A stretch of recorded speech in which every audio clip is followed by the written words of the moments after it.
Welcome to the ChemCoach video on identifying chemical reactions.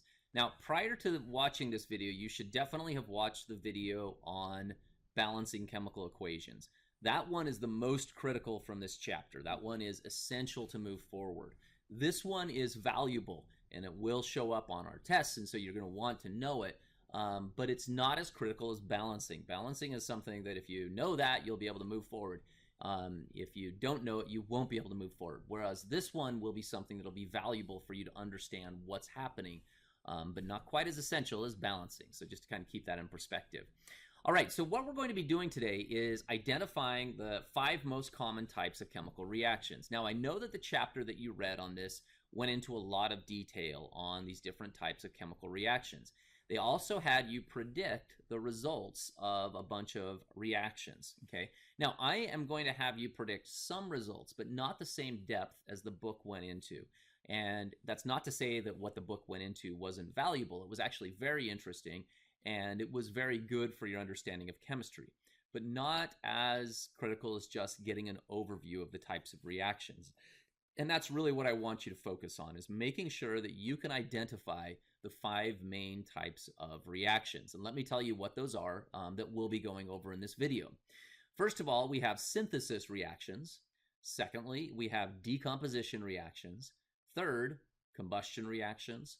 Fourth, single replacement reactions. And fifth, double replacement reactions. So we'll be talking about what each of those are and how to identify them in this video. So first of all, these photos here that you see are essentially just different types of reactions. Of course, we have a combustion reaction here. This is what makes chemistry interesting. The explosions, we haven't had too many of those, but maybe we'll have to have something like that in chemistry. But it's very fascinating and very powerful when you see an explosion reaction like that. This is what you guys have seen before in some of our labs. This is where we have a precipitant that occurs when we put 2 different mixtures together, and we'll have something start to form in it. And we'll talk about what that is. And then down here we have a metal that is essentially exchanging atoms with the solution around it in a single replacement reaction. And we'll talk about what that is in a moment. Okay, so let's go through the different types of reactions. First of all, a synthesis reaction.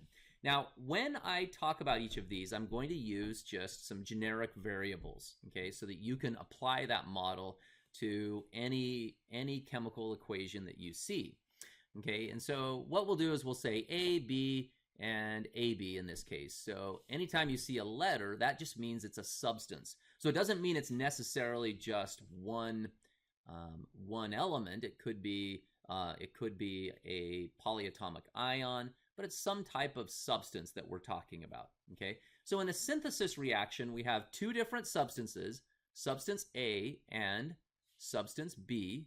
Just one second here, I'm having an issue with my pen here. Substance A and substance B combine to form a single substance, AB, okay? So let's go through, let's start down here just a little bit with this well-known reaction.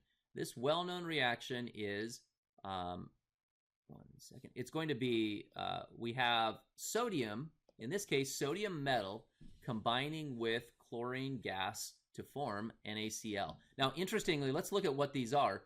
This right here is actually sodium metal, and I know most of you might look at that and say, well, I've never seen that before, and I know what salt is, but I've never seen sodium metal before. And you're probably correct. You probably have not seen it. It is not very common, and it's actually extremely reactive. In fact, you might look at this, you can see that it's in some type of liquid, and you might initially think, oh, it must be sitting in some water. Well, it definitely is not in water.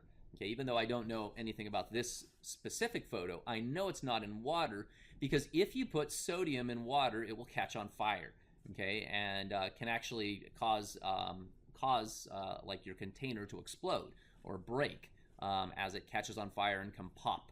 So you will definitely have this would be in some type of oil where it's not coming into contact with oxygen, essentially. So the next one there is chlorine gas. Okay, chlorine gas is it comes in the form Cl2. Okay, and we have sodium metal plus chlorine gas becomes NaCl. So you can see the format right here. This is like substance A, this is like substance B, and it forms a compound AB. Okay, and that's a synthesis reaction.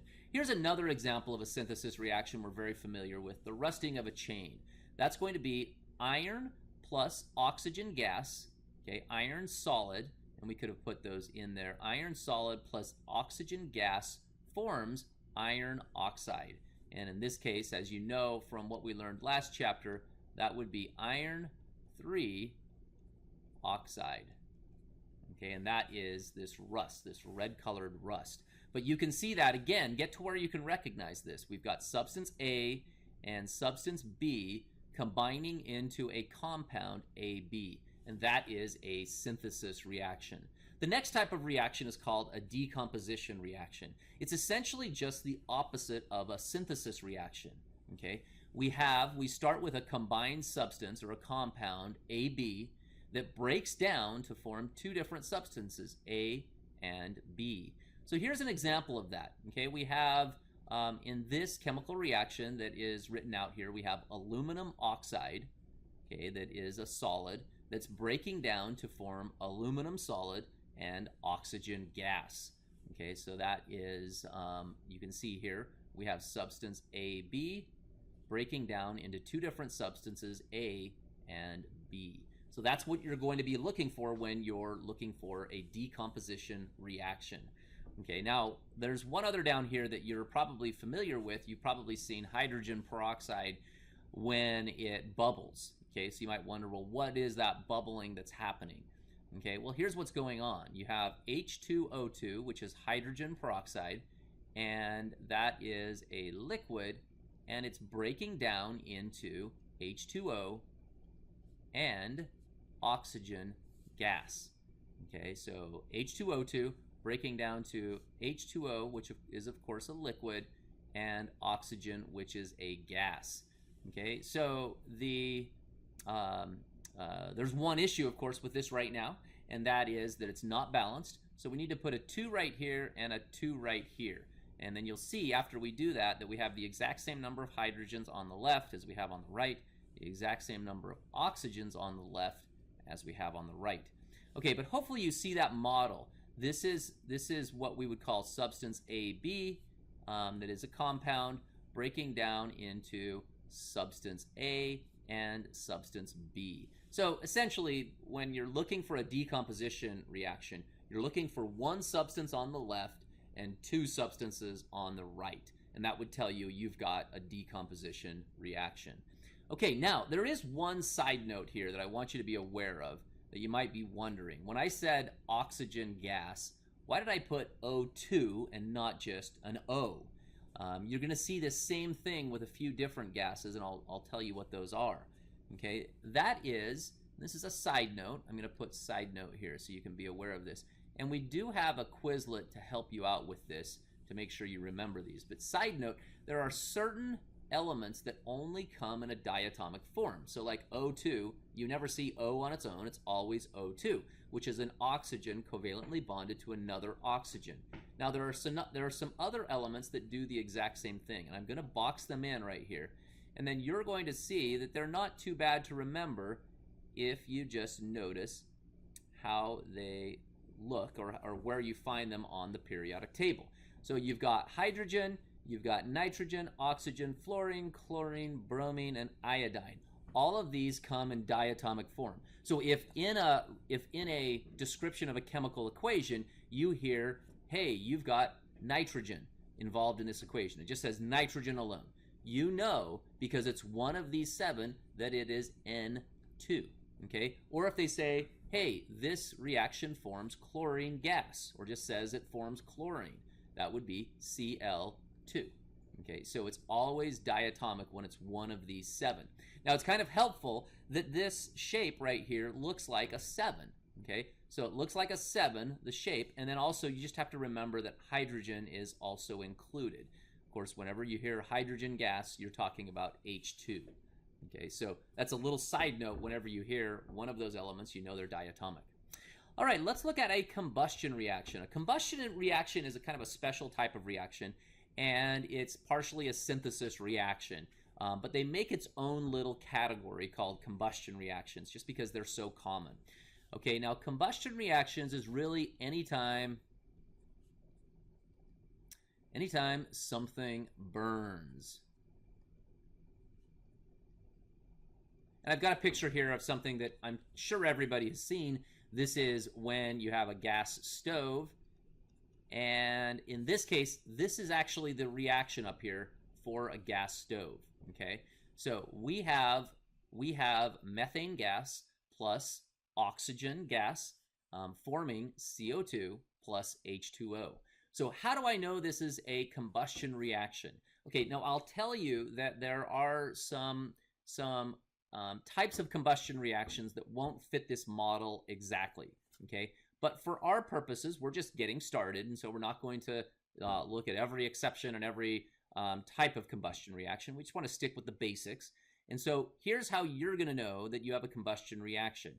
First of all, one of the reactants is oxygen, okay? So oxygen is a reactant. Make this pen a little smaller. Okay, so oxygen is a reactant. Okay, two other things that you're going to notice. CO2 is a product, and H2O is a product. Okay, so that's how you're going to identify a combustion reaction. You see oxygen as a reactant, CO2 as a product, and H2O as a product.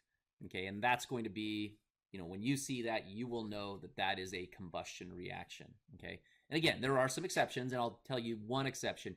If you don't have enough oxygen to burn this correctly, then what will happen is you'll end up with, instead of CO2, you'll end up with CO, and that's what's called carbon monoxide. Some of you have heard of that. That is very dangerous and poisonous and actually can kill. So that's essentially how that occurs when something burns, but there's not enough oxygen for that reaction to actually form CO2. You end up with carbon monoxide. All right, so hopefully that helps you understand what a combustion reaction is and how to identify it. The last two that we'll talk about are single replacement and double replacement reactions. Okay, now a single replacement reaction, I'm going to use a metaphor here, and don't take this metaphor too far, but it is helpful to kind of understand, kind of what's going on. Okay, I like to think about this. If you've ever seen those old-fashioned British romance movies, or the movies about kings and queens and everything, there's always these scenes where they have people out there dancing on the dance floor. There's always somebody standing on the side, and they want to come out and cut in. Okay, and that's essentially what you've got going on with a single replacement reaction. Okay, we've got two sort of people, but in this case we can say two substances dancing with each other in a compound. Okay, so maybe two atoms dancing with each other, or two ions dancing with each other, and this C, okay, this pure element C is on its own on the side and decides it wants to cut in. Okay, and so it says, "May I cut in?" And then, of course, you have that dramatic scene. Will C cut in, or will C be left on the side? And in this case, C is successful in cutting in, and A is now left as a pure element on its own. So I'm going to write here, this is a pure element. Okay, and then this actually, A would become a pure element, meaning it is not combined with anything else. It's just that element on its own. Okay, so I have an example here of a single replacement reaction, and see if you can pick up this model that we're talking about here with the A's and the B's and the C's. Okay, now it is switched a little bit here, so you have to pick that up. You notice here we have copper solid sitting on its own on the side of the dance floor, and out there dancing and just having a good old time is silver and nitrate. Okay, now notice here, in this case, if we're looking at our model up here, A now is silver And B is nitrate, the ion nitrate, the polyatomic ion that you have memorized, essentially. Notice it's in an aqueous solution, okay? So that means it's floating around as ions in a solution. And you have copper solid sitting there saying, hey, I kind of want to cut in. All right, so the question is, will that silver cut in? Will that copper cut in and push silver to the side? And in this case, yes, it does.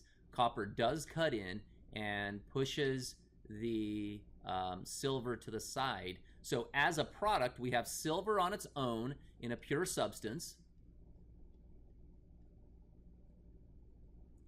And now we have copper and nitrate dancing on the dance floor in the aqueous solution as ions. Okay, so that's actually what's going on in this picture. This is the copper right here. This is the copper, and this is the silver forming. Okay, as the copper goes into the solution, and now silver, pure silver, is now forming in its place. Okay, now there's one other question that's going to come up on this. Let me get a picture here that it's going to be helpful. Oh, 1 second. Okay, this is what we wanted. Okay, there's one other thing that is, we mentioned that dramatic moment that we see in the movie, and it's like, oh, is that element going to cut in, or is it going to be left on the side of the dance floor? And how do we know what actually happens? Well, we can look at this. We can look at this chart here, and this chart will help us to know whether or not copper cuts in. Okay, the key here is this. This is called a reactivity or an activity. Usually they call it an activity series. This one, it's called a reactivity series, but it's the same thing. So the question is copper going to cut in at that dramatic moment? Here's how we know. If the element is higher on the reactivity or the activity series, if it's higher up than the other element, then copper will win out and cut in.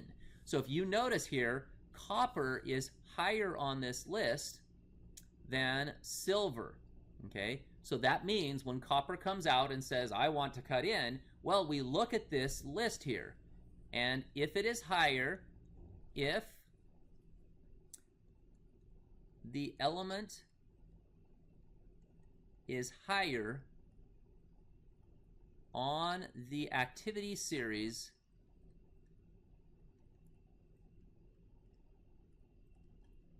it will successfully cut in.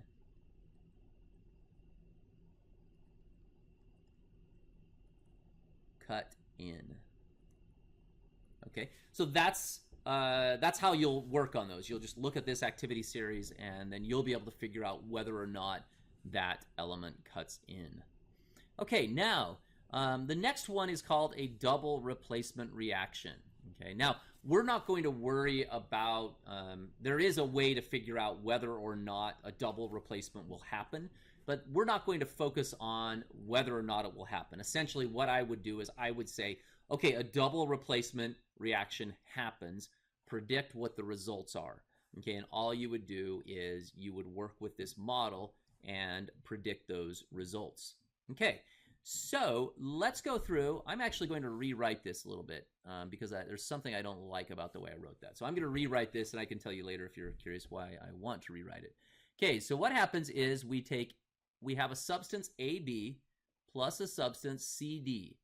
Okay, and those become, what happens is essentially the partners exchange. Okay, so the cations exchange with each other and the anions exchange with each other. So we end up with AD plus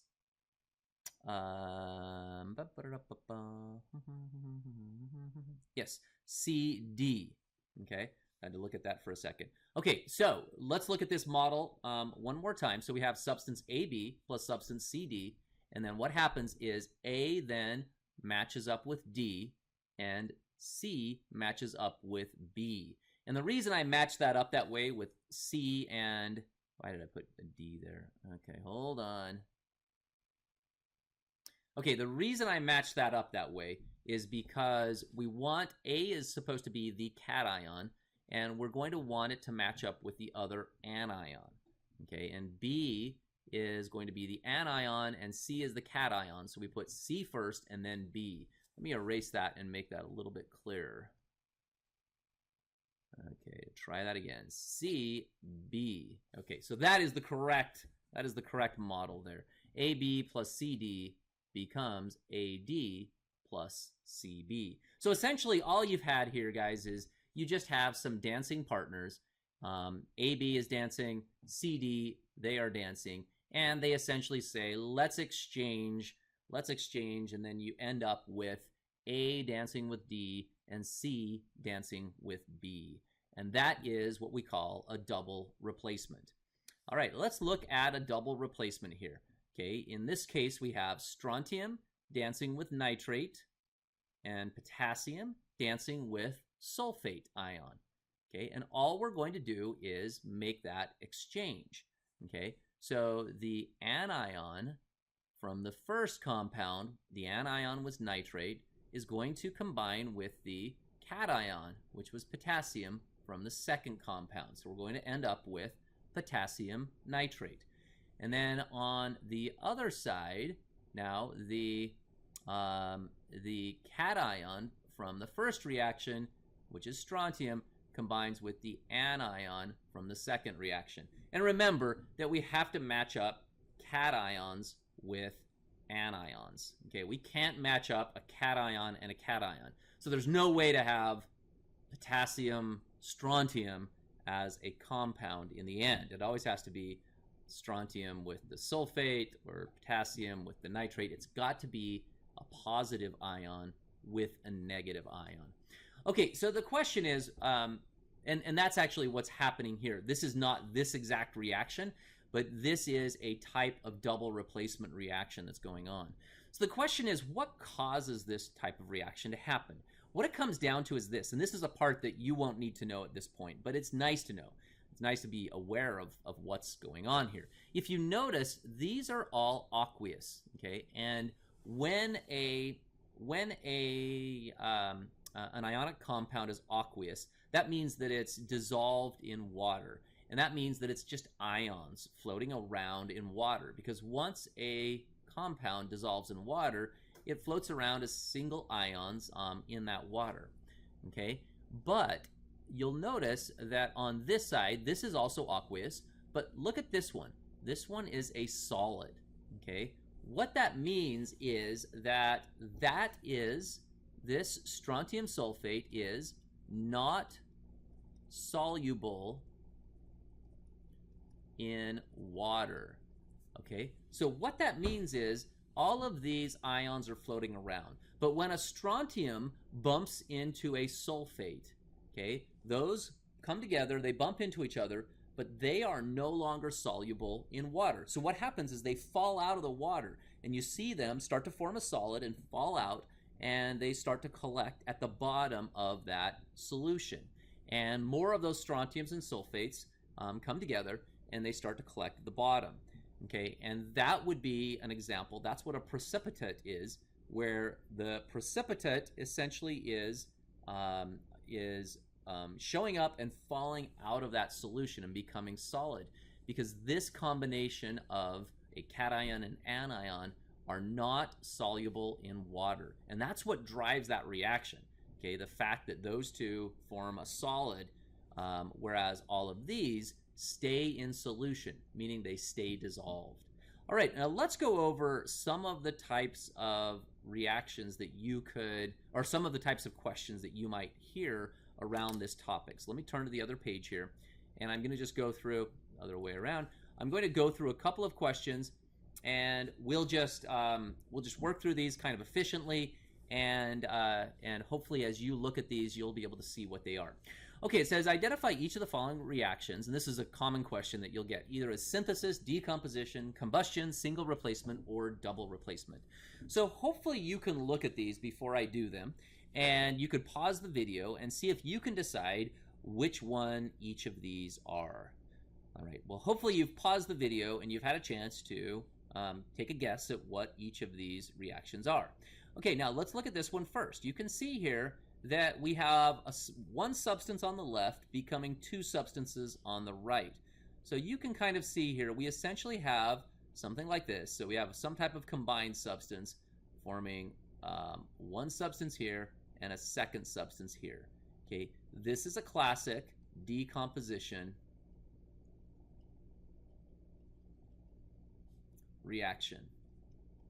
Okay, again, decomposition means we have one substance that is becoming two substances. All right, now let's look at this next one here. Okay, so we've got a pure substance here sitting on its own. Okay, and then we have a ionic compound here. Oh, this is looking like this format. It looks like an A and a B, C.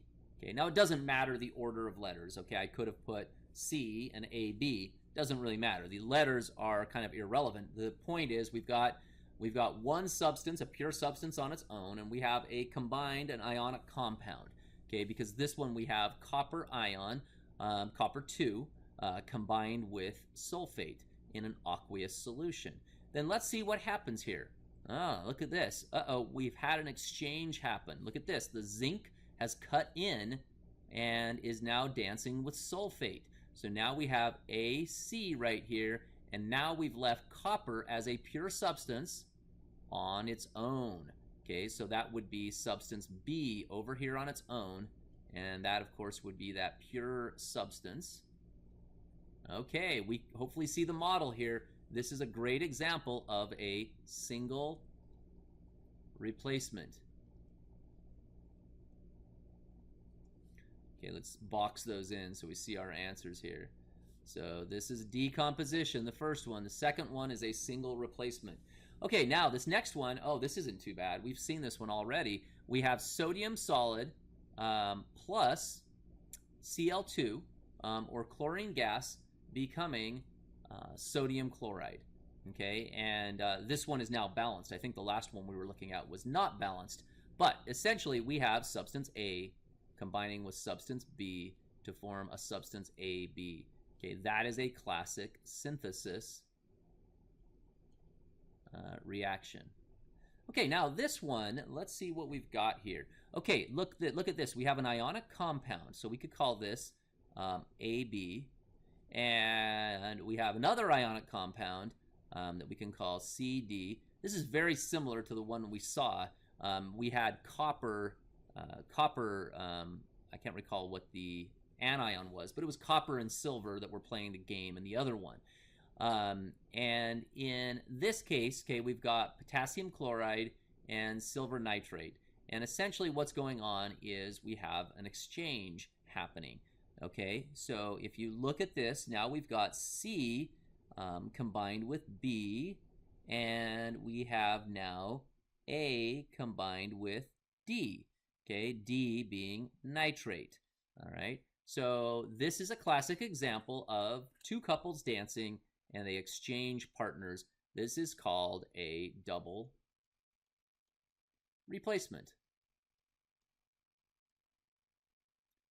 And just so that you know, you can see here that this reaction is being driven by the fact that silver chloride is not soluble in water. And so it's forming a solid, and that's what you're going to see coming out of the solution. That gunky stuff that's starting to form on the bottom will be silver chloride, okay, because it is not soluble like everything else. Everything else is soluble, so everything else will be floating around as ions.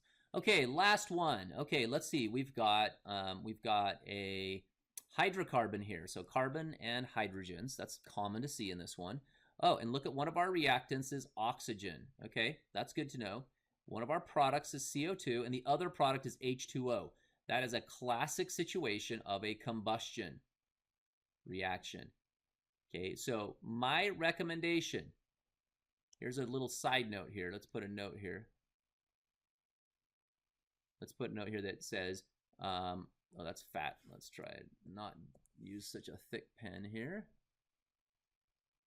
Here we go.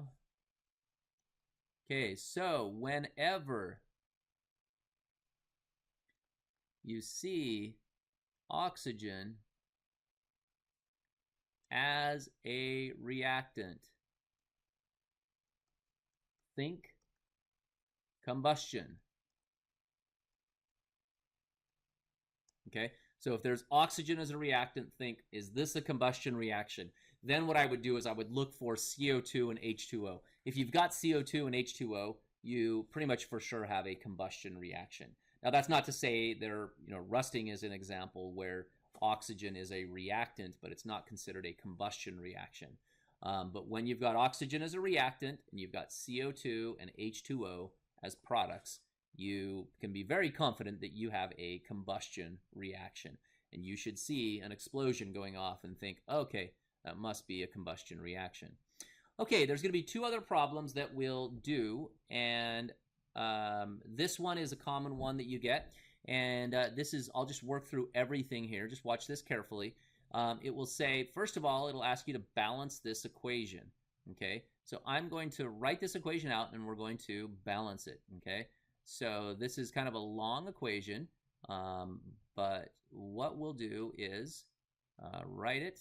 I'm not going to put the aqueous in, but make sure you notice the aqueous because that's going to be very important, especially in the second step of this equation. I'm not going to write it in just because I have it written up there, and so I'm not going to write it twice. Right now I'm just going to be focused on balancing this equation.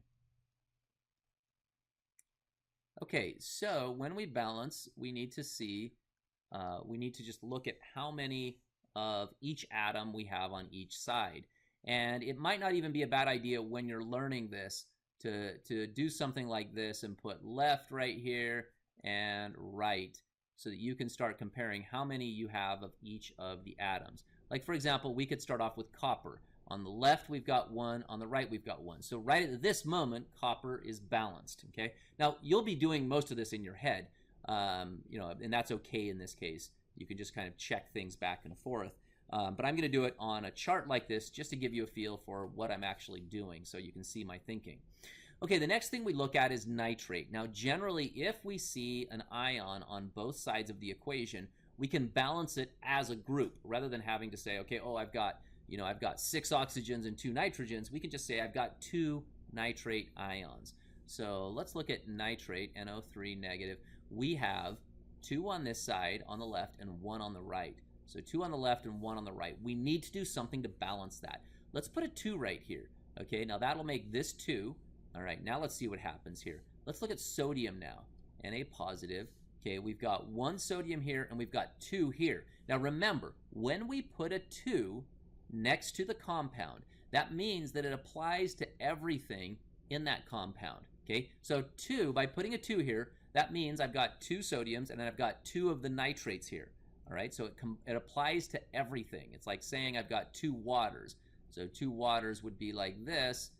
So two H2Os would be 4 H's and 2 O's. In this case, 2 sodium nitrates would be 2 sodiums and 2 nitrates.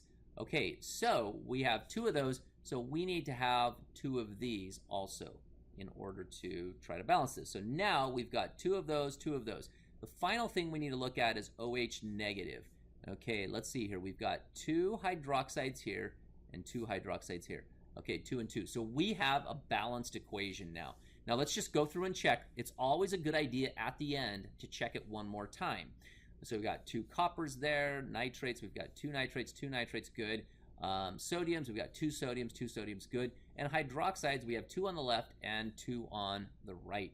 Okay, I think we've done a pretty good job. Okay, we've got everything balanced.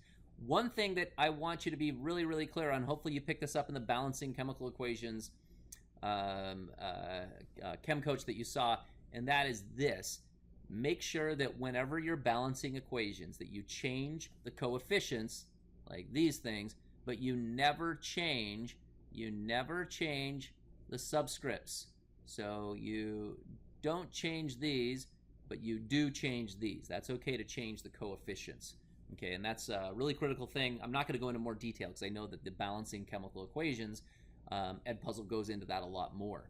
Okay, next question. What type of reaction is this? Well, we've got a classic double replacement. A, B are combined here into a compound. C and D are combined here, and we end up with A and D combined, and then we also end up with C, and B.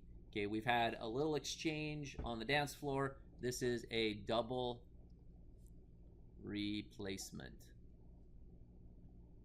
Okay, oh, that's the wrong blank. Put that down there. Write an ionic, write a complete ionic, I think we call that a complete ionic equation for the reaction. So here's what you do when you write a complete ionic equation.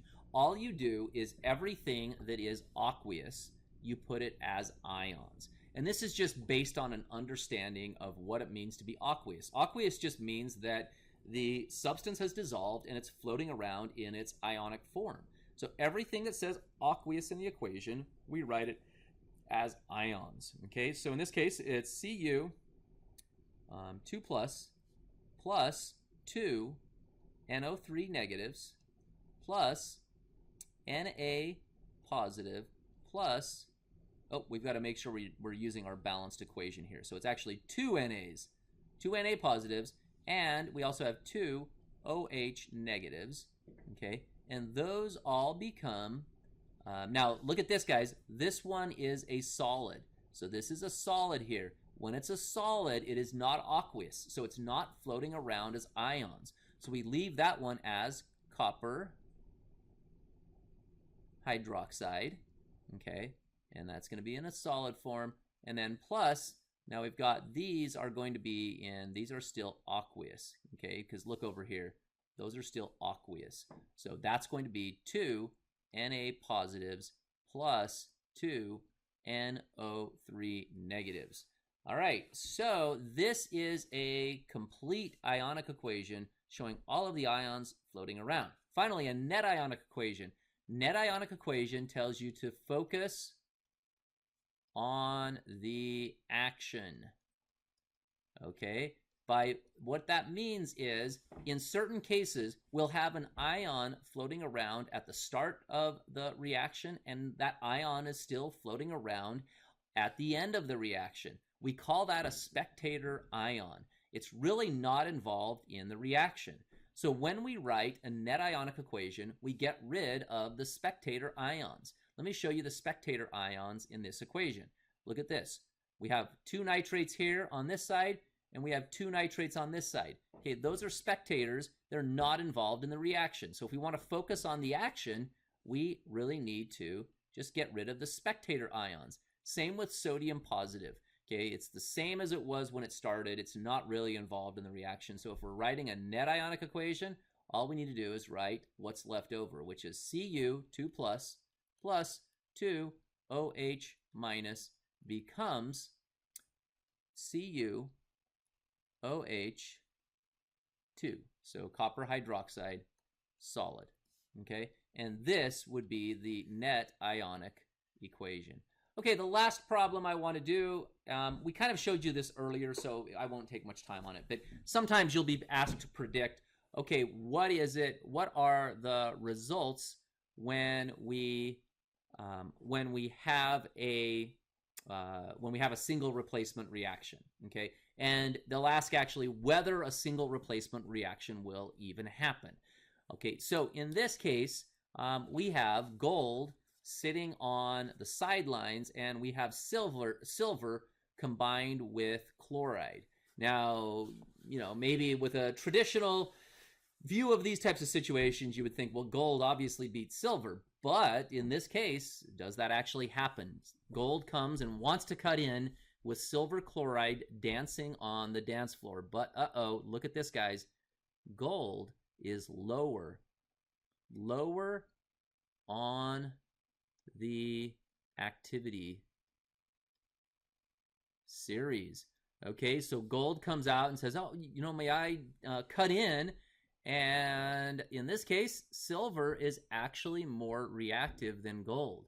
And so what happens is they say, no, you cannot cut in, and AgCl continues to dance. And so this single replacement, so this reaction does not happen. Okay, no single replacement reaction happens because gold is lower on the activity series than silver. So gold stays by itself in its pure form on the sidelines while silver chloride continues to dance. Interestingly, this is why gold is found in its pure form. It is a very stable element, and so it's really kind of okay being on its own, and that's why it continues to sit on the side of the dance floor rather than cutting in. I hope that was helpful in being able to understand our 5 types of chemical reactions. Those, again, just to review those, are synthesis, decomposition, single replacement, double replacement, and combustion. So hopefully you'll be able to now, when you see those types of reactions, you'll be able to recognize them and just answer some basic questions about them. Hope you have a great day.